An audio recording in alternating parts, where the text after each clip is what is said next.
Sir, കർണാടകയിൽ പൊതുസ്ഥാപനങ്ങളിൽ ആർഎസ്എസിനെ നിരോധിക്കണമെന്ന് മുഖ്യമന്ത്രി സിദ്ധരാമയ്യയ്ക്ക് കത്തെഴുതിയിരിക്കുകയാണ് അവിടെ തന്നെയുള്ള മന്ത്രി പ്രിയങ്ക ഖാർഗെ.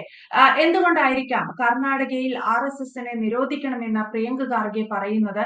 അത്തരത്തിൽ എന്ത് തരം അക്രമമാണ് ആർഎസ്എസ് കർണാടകയിൽ ചെയ്തു വെച്ചിട്ടുള്ളത്? ഏത് സാഹചര്യത്തിലാണ് മന്ത്രിയുടെ ഇത്തരം ഒരു കത്ത് മുഖ്യമന്ത്രിക്ക് ലഭിച്ചിരിക്കുന്നത്? നീതു, ഇത് എന്തുകൊണ്ടാണ് ഈ പ്രിയങ്ക് ഖാർഗെ ഇങ്ങനെ ആവശ്യപ്പെട്ടതെന്ന് അദ്ദേഹത്തിനോട് തന്നെ വ്യക്തമായിട്ട് ചോദിക്കേണ്ടതാണ്. കാരണം എന്താ വെച്ചാൽ അദ്ദേഹത്തിന്റെ വാദങ്ങളൊക്കെ വളരെ ബാലിശമാണ്. ഇതാരാണ് ഈ പ്രിയങ്ക് ഖാർഗെ എന്നൊന്ന് നമ്മൾ ചിന്തിക്കണം. നമ്മുടെ മല്ലികാർജുന ഖാർഗെ, അതായത് കോൺഗ്രസിന്റെ അനിഷേധ്യ നേതാവ് എന്ന് ഇൻവേർട്ടഡ് കോമയിൽ പറയപ്പെടുന്ന പ്രസിഡന്റ്, അവരുടെ ദേശീയ പ്രസിഡന്റ് മല്ലികാർജുന ഖാർഗെയുടെ മകനാണ് ഇദ്ദേഹം. ഇദ്ദേഹം കർണാടകത്തിലെ ഗ്രാമവികസന പഞ്ചായത്ത് രാജ് വകുപ്പ് മന്ത്രിയാണ്. അപ്പൊ ഈ ശ്രീ പ്രിയങ്ക് ഖാർഗെ സംസ്ഥാനത്തുടനീളമുള്ള സർക്കാർ സ്ഥാപനങ്ങളിലും പൊതുവിടങ്ങളിലും സ്കൂളുകളിലും രാഷ്ട്രീയ സ്വയം സേവക സംഘത്തിന്റെ, അതായത് RSSന്റെ എല്ലാ പ്രവർത്തനങ്ങളും നിയന്ത്രിക്കണമെന്നാണ് ആവശ്യപ്പെട്ടിട്ടുള്ളത്. അത് ഈ നേരത്തെ പറഞ്ഞ പോലെ സിദ്ധരാമയ്യയ്ക്ക്, അവിടുത്തെ മുഖ്യമന്ത്രി സിദ്ധരാമയ്യയ്ക്ക് ഒരു എഴുത്ത് കൊടുക്കുകയായിരുന്നു.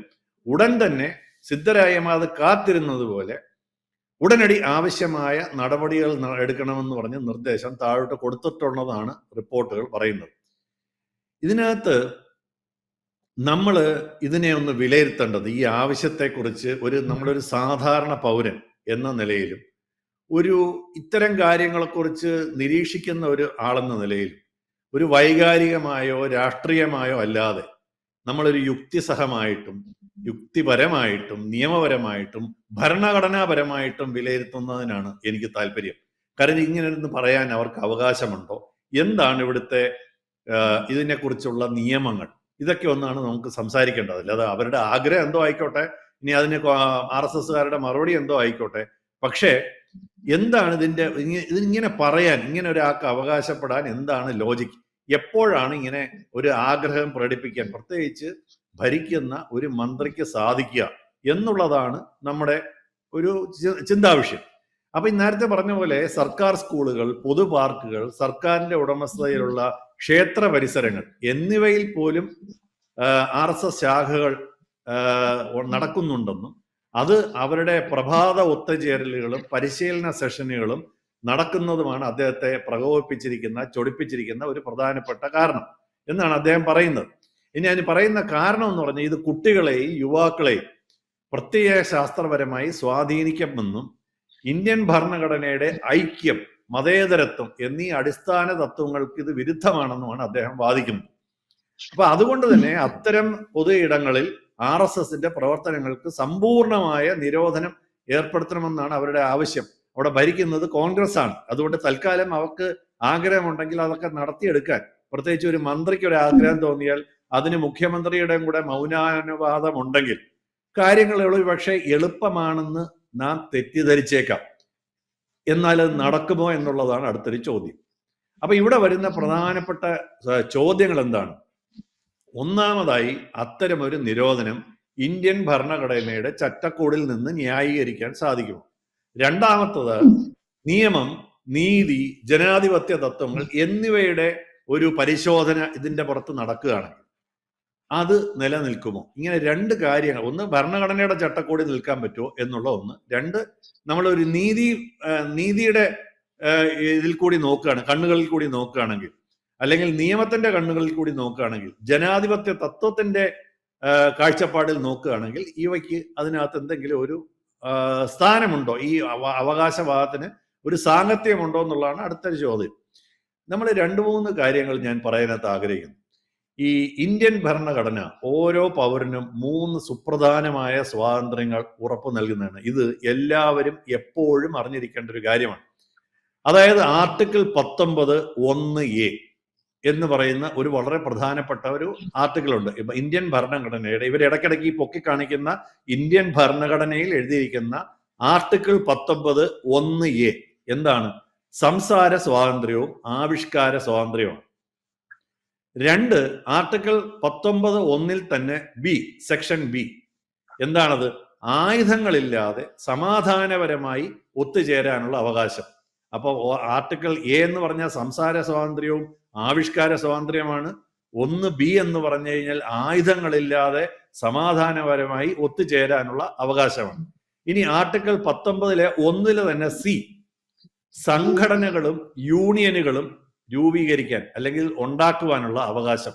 അപ്പൊ ഈ സംസാര സ്വാതന്ത്ര്യം നമ്മുടെ ഭരണഘടന പറയുന്നു, ആവിഷ്കാര സ്വാതന്ത്ര്യം തരുന്നു, ആയുധങ്ങളില്ലാതെ സമാധാനപരമായി ഒത്തുചേരാനുള്ള ഒരു സ്വാതന്ത്ര്യം നമുക്ക് തരുന്നു, സംഘടനകളും യൂണിയനുകളും നമുക്കായി രൂപീകരിക്കാനുള്ള സ്വാതന്ത്ര്യം തരുന്നു. ഇതാണ് ഈ ആർട്ടിക്കിൾ 19 ഏറ്റവും പ്രസക്തമായ കാര്യം.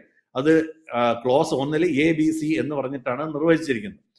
അപ്പോ ഈ പൊതുക്രമം ഉണ്ടാക്കുന്ന പ്രശ്നം, അതായത് ക്രമസമാധാന പ്രശ്നങ്ങൾ ഉണ്ടാക്കുന്നുവെങ്കിൽ, സ്ഥിരമായി ക്രമസമാധാന പ്രശ്നങ്ങൾ ഉണ്ടാക്കുമെങ്കിൽ അത്, ധാർമ്മികതയുടെ ഒരു പ്രശ്നം ഒരു സംഘടന ഉണ്ടാക്കുന്നുവെങ്കിൽ അത്, ദേശീയ സുരക്ഷ, ഇങ്ങനെ 3-4 കാരണങ്ങളിൽ മാത്രമേ ഈ അവകാശങ്ങൾ നിങ്ങൾക്ക് നിയന്ത്രിക്കാൻ സാധിക്കുള്ളൂ. ഞാൻ ഈ പറയുന്ന ആർട്ടിക്കിൾ 19 ഒരു പൗരന് തരുന്ന അല്ലെങ്കിൽ ഒരു ഗ്രൂപ്പിന് തരുന്ന അവകാശങ്ങൾ നിഷേധിക്കണമെങ്കിൽ, 1 ക്രമസമാധാന നില തുടർച്ചയായി തകരാറിലാക്കുന്ന ഒരു സംവിധാനം നടക്കണം. അല്ലെങ്കിൽ ധാർമ്മികതയെ കാണിക്കുന്നതെല്ലാം വളരെ വൃത്തികേടുകളായിരിക്കും. അതാണെങ്കിലും ഓക്കെയാണ്. മറ്റത് ദേശീയ സുരക്ഷയ്ക്ക് അത് പ്രശ്നമായി മാറുകയാണ്, ആ സംഘടന പ്രശ്നമായി മാറുകയാണെങ്കിലും അതിനെ നിയന്ത്രിക്കാൻ സാധിക്കും.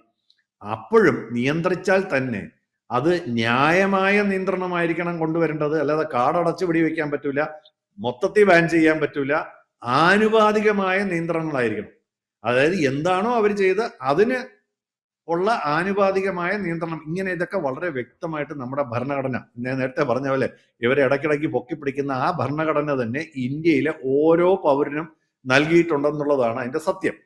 അപ്പം അതുകൊണ്ട് ഞാൻ നേരത്തെ പറഞ്ഞ പോലെ ഇത് ചുമ്മാതെ ഒരു പൊതുക്രമത്തിന് അല്ലെങ്കിൽ തടസ്സമുണ്ടാക്കുന്നു എന്ന് വ്യക്തമായ തെളിവുകൾ എടുത്തു പറയാതെ RSS പ്രവർത്തനങ്ങൾക്ക് സമ്പൂർണ്ണ നിരോധനം ഏർപ്പെടുത്തുന്നു എന്ന് പറയുന്നത് ശരിക്കും പറഞ്ഞാൽ RSSന്റെ അംഗങ്ങളുടെ മൗലികാവകാശത്തിന് ലംഘനമാകും എന്നാണ് എനിക്ക് സൂചിപ്പിക്കാനുള്ളത്. 2, കൃത്യമായ അവർ ചെയ്ത കുഴപ്പം എന്താണെന്ന് തെളിയിക്കാതെ ഒരു സംഘടനയെയോ ഒരു പ്രത്യയ ശാസ്ത്രത്തെയോ, അതായത് ഐഡിയോളജി, മൊത്തത്തിൽ ശിക്ഷിക്കാൻ പാടില്ല എന്നാണ് നമ്മുടെ ഭരണഘടന പറയുന്നത്. എന്താണ് അവർ ചെയ്തതെന്നുള്ളതിനെ പറ്റി വ്യക്തമായ തെളിവുകൾ ഉണ്ടാകണം. 2, ഇങ്ങനെ മുമ്പും ഇത്തരം സംഭവങ്ങൾ നമ്മുടെ കോടതികളിലൊക്കെ എത്തിയിട്ടുണ്ട്. ഈ RSSുമായിട്ട് ബന്ധപ്പെട്ട 1-2 അനുഭവങ്ങൾ തന്നെ, അല്ലെങ്കിൽ 1-2 കേസ് തന്നെ ഞാൻ പറയാം. പണ്ട് മധ്യപ്രദേശ് ഹൈക്കോടതി വളരെ കൃത്യമായി ഒരു വിധി വന്നിട്ടുണ്ട്. അതായത് സർക്കാരിന് പ്രത്യേകിച്ച് ദുഷ്കൃത്യങ്ങളൊന്നും, ഒരു സംഘടനയുടെ ദുഷ്കൃത്യങ്ങളൊന്നും തെളിയിക്കാൻ പറ്റിയിട്ടില്ലെങ്കിൽ സർക്കാർ ജീവനക്കാരെ ആ സംഘടനയിൽ, അതായത് RSSന്റെ കാര്യത്തിലാണ് അത് പറഞ്ഞത്, RSSൽ ചേരുന്നതിൽ നിന്ന് വിലക്കുന്നതിന് ഭരണഘടനാ വിരുദ്ധമാണെന്ന് മധ്യപ്രദേശ് ഹൈക്കോടതി വിധിച്ചിട്ടുണ്ട്. 2, RSSൽ അംഗമായിരിക്കുന്ന ഒരാളെ സർക്കാർ ജോലിക്ക് അയോഗ്യനാക്കാൻ പാടില്ല എന്ന് പറഞ്ഞ് സുപ്രീം കോടതി 1992 വിധിച്ചിട്ടുണ്ട്. അപ്പൊ ഇത് 2 വളരെ പ്രധാനപ്പെട്ട വിധികൾ നമ്മൾ അറിഞ്ഞിരിക്കണം. അപ്പൊ മുൻകാല രാഷ്ട്രീയ വിവാദങ്ങളിൽ പോലും കോടതികൾ ആവർത്തിച്ചിട്ട് പറഞ്ഞിട്ടുള്ളത് നിയമവിരുദ്ധമായ പ്രവർത്തനങ്ങൾ പ്രകാരം, അത് നമ്മുടെ ഈ UAPA എന്ന് പറയും, കേന്ദ്രം ഔദ്യോഗികമായിട്ട് നിയമവിരുദ്ധമെന്ന് ഒരു സംഘടനയെ പ്രഖ്യാപിച്ചിട്ടില്ലെങ്കിൽ, അത് UAPA നിയമം അനുസരിച്ചായിരിക്കണം നിയമവിരുദ്ധ പ്രവർത്തനങ്ങൾ നടത്തുന്നതിന് ഒരു സംഘടനയെ കേന്ദ്രം നിരോധിച്ചിട്ടില്ലെങ്കിൽ അതിന് ഒരു സർക്കാരിന് അങ്ങനെ നിരോധിക്കാൻ വകുപ്പില്ല എന്നുള്ളതാണ് നമ്മുടെ രാജ്യത്തെ സംഭവം. RSS എന്ന് പറയുന്നത് ഈ തൽക്കാലം നിയമപരമായ ഒരു സംഘടനയാണ്. അങ്ങനെ ഒരു പ്രഖ്യാപനം കേന്ദ്ര ഗവൺമെന്റ് നടത്താത്തിടത്തോളം കാലം ഇവർക്ക്, ഒരു സംസ്ഥാനത്തിന് ഇതുപോലെ ഒരു സംഘടനയെ പാടെ നിരോധിക്കാൻ യാതൊരു വകുപ്പും ഇല്ല എന്നാണ് നിയമവൃത്തങ്ങൾ പ്രധാനമായിട്ട് പറയുന്നത്. ഇതിനകത്ത് 2-3 കാര്യങ്ങളാണ്. ഈ പ്രത്യയ ശാസ്ത്രപരമായതോ സാംസ്കാരികമായ പ്രവർത്തനങ്ങൾ, അതായത് ശാരീരിക അഭ്യാസം, ദേശഭക്തി ഗാനങ്ങൾ പാടുക, സാമൂഹ്യ വികസനം ചെയ്യുക, റിലീഫ് വർക്ക് ചെയ്യുക, രക്തദാനം ചെയ്യുക, ദുരിതാശ്വാസ പ്രവർത്തനങ്ങൾ നടത്തുക, ഇതൊക്കെ RSS ചെയ്യുന്ന കാര്യമാണ്. ഇതിനകത്ത് പ്രശ്നമുണ്ടോ ഇല്ലയോ ഒരു വളരെ പ്രധാനപ്പെട്ട ഒരു ചോദ്യമാണ്.